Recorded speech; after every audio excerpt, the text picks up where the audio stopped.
Tujuan diperingati Isra Mi'raj tiada lain adalah untuk menambah iman, untuk menambah kecintaan kita kepada Allah dan Rasul-Nya.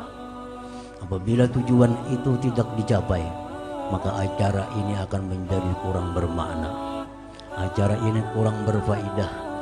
Acara ini mubazir kalau tidak menambah iman dan mahabbah cinta kita kepada Allah dan Rasul-Nya sallallahu alaihi wasallam. Kemudian salawat salam atas junjungan kita Nabi besar Muhammad sallallahu alaihi wasallam dan seluruh keluarga, para sahabat, zuriat, pengikut beliau sampai hari kiamat nanti. Hadirin hadirat yang dimuliakan Allah, Isra Mi'raj menurut pakar sejarah masyhur terjadi pada bulan Rajab, atau tepatnya 27 Rajab, 11 tahun kenabian. Ada yang mengatakan lain dari itu. Isra Mi'raj, perjalanan Rasulullah SAW dari Mekah, Masjidil Haram menuju Palestina, Baitul Maqdis, disebut Isra. Mi'raj, naiknya Nabi dari Baitul Maqdis sampai ke Sidratul Muntaha, sampai terus lagi naik berjumpa dengan Allah Subhanahu wa taala, itu disebut Mi'raj. Di dalam Al-Qur'anul Karim secara jelas hanya disebut tentang Isra. Mi'raj disebut dalam hadis-hadis yang sahih. Firman Allah Subhanahu wa taala, A'udzu billahi minasyaitonir rajim. Subhanalladzi asra bi 'abdihi lailan minal masjidil haram ilal masjidil aqsa alladzi barakna haulahu linuriyahu min ayatina innahu was-sami'ul basir. Itu ayat dalil bahwa terjadi Isra bagi junjungan kita Nabi besar Muhammad sallallahu alaihi wasallam. Isra Mi'raj itu mukjizat. Artinya mukjizat itu khawarikul adat, menyalahi kebiasaan. Isra Mi'raj itu adalah satu kejadian luar biasa, bukan kejadian biasa. Kalau kejadian biasa mulai Mekah ke Palestina itu perlu 40 malam perjalanan. Tapi yang terjadi bagi Rasulullah hanya beberapa saat sampai dari Mekah ke Palestina. Nah, makanya disebut luar biasa, disebut kharikul adah, menyalahi adat kebiasaan kita. Sedangkan Mi'raj dari Aqsa ke Sidratul Muntaha itu diperlukan jutaan tahun baru sampai.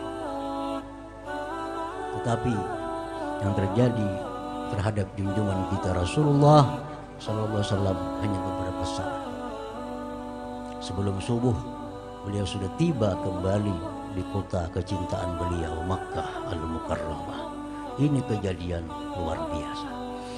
Hadirin hadirat yang dimuliakan Allah, kejadian yang luar biasa ini tentu Allah berikan kepada makhluk manusia yang luar biasa juga. Tidak mungkin Allah memberikan sesuatu yang luar biasa kepada manusia biasa.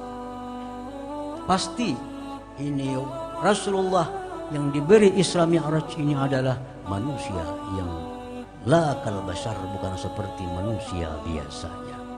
Rasulullah satu sisi dikatakan manusia, tapi di sisi yang lain beliau la kal bashar, bukan seperti manusia. Disebutlah beliau manusia luar biasa. Hadirin hadirat yang dimuliakan Allah, dalam sejarah manusia hanya ada satu manusia yang luar biasa, junjungan kita Nabi besar Muhammad sallallahu alaihi wasallam. Siapa-siapa yang mengatakan bahwa Rasulullah itu manusia biasa, ini orang menurunkan derajat Rasulullah. Ini orang sudah melecehkan Rasulullah, karena menurunkan dari kedudukan beliau yang tinggi sebagai manusia yang luar biasa. Jadi kita wajib i'tikad di dalam hati bahwa Rasulullah itu bukan manusia biasa, tapi manusia bukan seperti manusia biasa. Hadirin hadirat yang dimuliakan oleh Allah. Di mana luar biasanya Rasulullah, baik dari segi jasmani, beliau itu luar biasa. Jasmani luar biasa, rohani lebih luar biasa. Jasmani tubuh Rasulullah Sallallahu Alaihi Wasallam punya kekuatan yang luar biasa. Waktu peperangan Khandaq, Madinah akan diserang dari segala penjuru oleh persekutuan kufar orang kafir. Maka diputuskan Madinah dibikin parit got di sekelilingnya supaya kuda-kuda orang kafir tidak akan bisa masuk ke kota Madinah. Dibikinlah parit sekeliling Madinah. Di waktu membuat parit itu ada batu besar yang tidak bisa dipecahkan oleh sahabat-sahabat. Sahabat ambil kapak maju, ambil kapak maju. Sahabat yang dianggap kuat dipanggil, kada tahan. Akhirnya sahabat mengadu kepada Rasulullah Sallallahu Alaihi Wasallam. Datang Rasulullah ke sana. Begitu sidin ambil kapak, satu kali beliau kapak, batu sudah mulai rengat. Dua kali beliau pukul, batu sudah pecah. Tiga kali dipukul, batu hancur. Ini menunjukkan kuwatuhu a'la kuwatil bashar. Kekuatan Nabi melebihi kekuatan manusia biasa. Nah, hadirin hadirat yang dimuliakan Allah, itu dari kekuatan fisik Nabi, kekuatan jasmani Nabi. Hadirin hadirat yang dimuliakan Allah, Nabi mempunyai istri 9. Riwayat lain mengatakan 11. Beliau diberi Allah kekuatan sanggup mendatangi istri beliau dalam satu malam semuanya. Dan semua istri Nabi merasa terpuaskan dengan Rasulullah Sallallahu Alaihi Wasallam. Siapa ada orang kawan mendatangi bini 9 semalaman. 9 bini, ke-9-nya didatangi Nabi pada malam itu.